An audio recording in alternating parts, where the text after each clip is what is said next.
આજે સવારે અમારે વાત થતી હતી, એક જો સમજવાની વાત છે, પુષ્ટિ માર્ગનો એક રહસ્ય છે.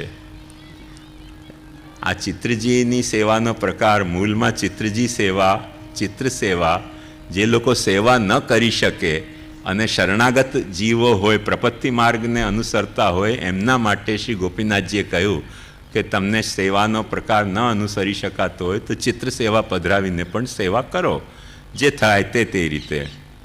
એ ચિત્ર સેવા માટે પછી ધીમે ધીમે શણગાર કરવાના હતા નહીં ચિત્રજીમાં.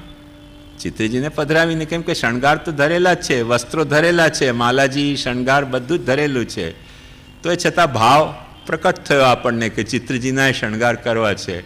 હવે ચિત્રજીના શણગાર કરવાનો ભાવ પ્રકટ થયો એટલે બધા જ શણગાર વસ્ત્રો ચિત્રજીને ધરાવવાના બનવા માંડ્યા. એને કારણે મુકુટ આપણે આમ સીધો આજકાલ સિદ્ધ કરે છે લોકો. એકચ્યુઅલી મુકુટ આમ કોઈ દિવસે સીધો હોઈ શકે જ નહીં.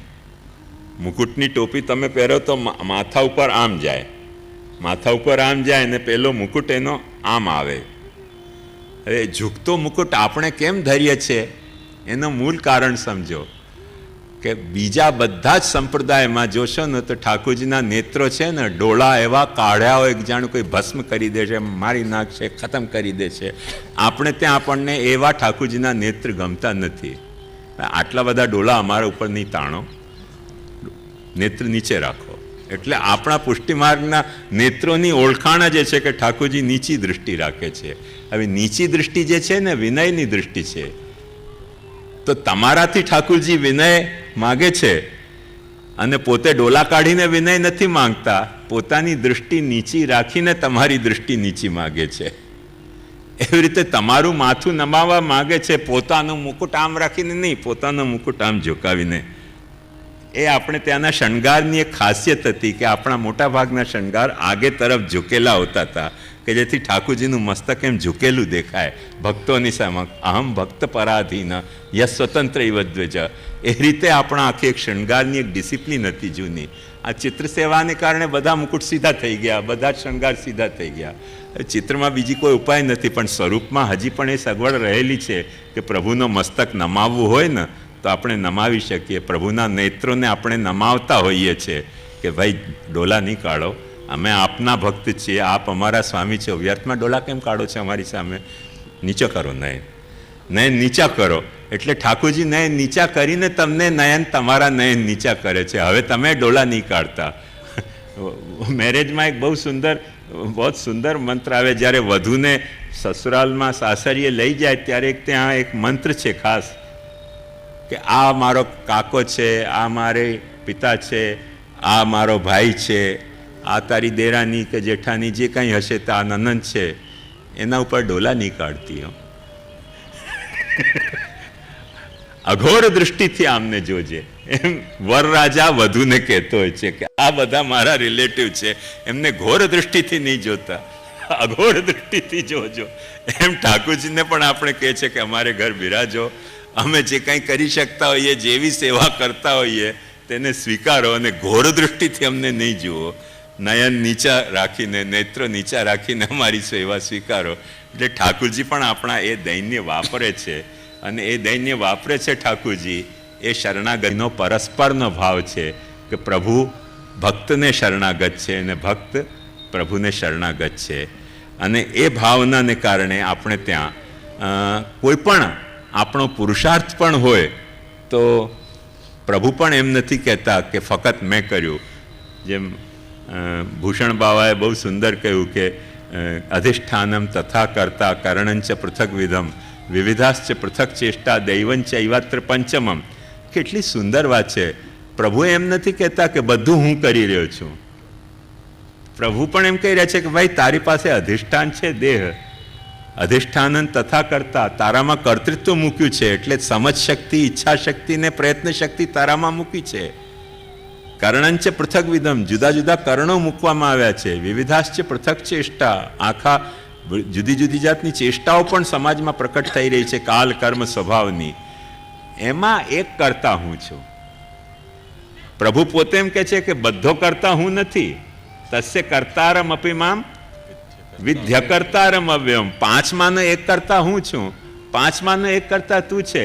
આવના આપણે આજે પેક્ટ કરીએ કે તું પણ અહંકાર નહીં કરતો કે તું જ બધું કરે છે, ને લે હું પણ તને કબૂલ કર્યો છું કે હું પણ કાંઈ બધું નથી કરતો, થોડુંક તું કરે છે, થોડુંક હું કરું છું. સર્વાલે આપણે કરીએ છીએ.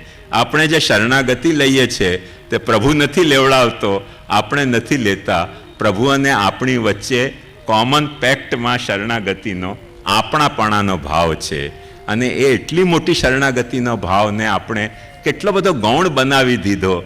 અને જે ઉપદેશ મહાપ્રભુજી આપણને આપવા માગે છે શરણાગતિમાં, એ ઉપદેશને આપણને, એ શરણાગતિની સાધનાને આપણે અપનાવતા નથી ને ભલતા ભલતા સાધના અપનાવીએ એટલે પ્રભુ ડોળા કાઢવા માગતા હશે કદાચ.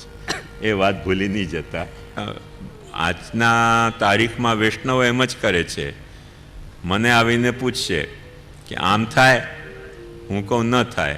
પછી બીજા બાળકને પૂછશે આમ થાય. હવે મને તો બતાવે જ નહીં કે મને પૂછીને આવ્યા છે એવું શરદ બાવાને બતાવે નહીં. હવે શરદ બાવા કોઈ બીજા અર્થમાં એને લઈને કહી દે કે હા થાય. હવે વૈષ્ણવ તરત સમજી જાય કે એક બાળક હા કહે છે ને એક બાળક ના કહે છે એટલે મન ફાવે તેમ કરો. કેમ કે વિધાન પણ છે ને નિષેધ પણ છે. હું જયપુર ગયો ત્યાં મને આ રહસ્ય જાણવાનું મળ્યું. ખરેખર એક ભાઈને ત્યાં મહાપ્રભુજી ગુસાઈજીના નિધિ બિરાજે છે ને સેવાના બહુ રાજસી પ્રકાર છે. તો એમણે મને કહ્યું કે અમારા ત્યાં એવો પિતાજીના કાલથી નિયમ ચાલી આવ્યો છે કે જે બાળક ઘરમાં પધારે અને સેવા કરતી વખતે જે આજ્ઞા કરે તે આજ્ઞાને તરત અનુસરવી તેમની સામે. એ પધારે પછી આપણે જેમ કરતા હોઈએ તેમ કરવાનું. કેમ કે બધા લોકો એક જેવી આજ્ઞા કરતા નથી. કોઈ કહે છે જારી અહીંયા પધરાવી, કોઈ કહે છે અહીંયા પધરાવી, કોઈ કહે છે અહીંયા પધરાવી. હવે આપણે કઈ આજ્ઞાનું અનુસરણ કરવું? તો એમણે એક નિષ્કર્ષ કાઢ્યો કે આપણે જે કરતા હોઈએ તે કરવું, પણ કોઈ બાળકનો અપમાન ન કરવો. જે બાળક જે વખતે જે આજ્ઞા કરે તે આજ્ઞાનું તેની સામે અનુસરણ કરીને પધારે પછી આપણા પાછળ પેલી પૂંછડી જેવો વાંકીની વાંકી જ રહે. પછી એમણે કહ્યું કે આપ કંઈ આજ્ઞા કરો. મેં કહ્યું ના, મારે આજ્ઞા કરવાની હિંમત જ ભાંગી ગઈ. આ તમારો અભિગમ સાંભળીને હવે મારે કશી આજ્ઞા કરવાનો પ્રસંગ જ નથી રહી ગયો. જો કે મને કરે કાંઈ એવું કંઈ ત્રુટિ દેખાણી પણ નહોતી ત્યાં, પણ હિંમત જ કેવી રીતે પડે જો મને. કેમ કે પહેલાંથી જ એમણે સૂચના આપી દીધી કે જે આજ્ઞા આપ કરશો તે અમે આપની હાજરીમાં અનુસરવા બંધાયેલા છીએ, અને ગયા પછી તો અમારે જેમ થતું આવ્યું છે તેમ જ થતું રહેશે. सरपंच का हुक्म सिर माथे पर, नाला तो यहीं से बहेगा. तो सरपंच का सिर हुक्म सिर माथे पर, नाला यहीं से बहेगा. एवो जे अभिगम છે તે અભિગમના સંદર્ભમાં આપણે એમ કહેવાનું રહ્યું કે આજ્ઞામાં અને નિષેધ બંને એકસાથે થાય તો માણસને છૂટો દોર મળે. એટલે વેદાંત દેશિક એમ કહે છે કે ના, એવું નથી. આજ્ઞા અને નિષેધ, જેનો નિષેધ છે તેનો આજ્ઞા ન હોઈ શકે, જેનો આજ્ઞા છે તેનો નિષેધ ન હોઈ શકે. એટલે આપણે અહીંયા વ્યવસ્થા કરવી પડશે. અને વ્યવસ્થા એ કે શરણાગતિના ધર્મમાં આ ધર્મનો ત્યાગની આજ્ઞા નથી, આ સિવાયના ધર્મના ત્યાગની આજ્ઞા છે શરણાગતિ ધર્મમાં. જેમ સંન્યાસી માટે એક ગામમાં એક રાતથી વધારે ન રહેવું એને આ નિષેધ છે કે એક ગામમાં એક રાતથી વધારે ન રહેવું. આજે આ ગામમાં છો તો કાલે બીજા ગામમાં જાઓ. સંન્યાસી માટે એવી આજ્ઞા છે, પણ એ આજ્ઞા ગ્રહસ્થને લાગુ નથી થતી. ગ્રહસ્થે એક ગામમાં આખી જિંદગી રહી શકે છે. તો એ આ જે નિષેધ છે એ કોઈકને ઉદ્દેશીને છે, અને જે છૂટ છે તે કોઈકને ઉદ્દેશીને છે.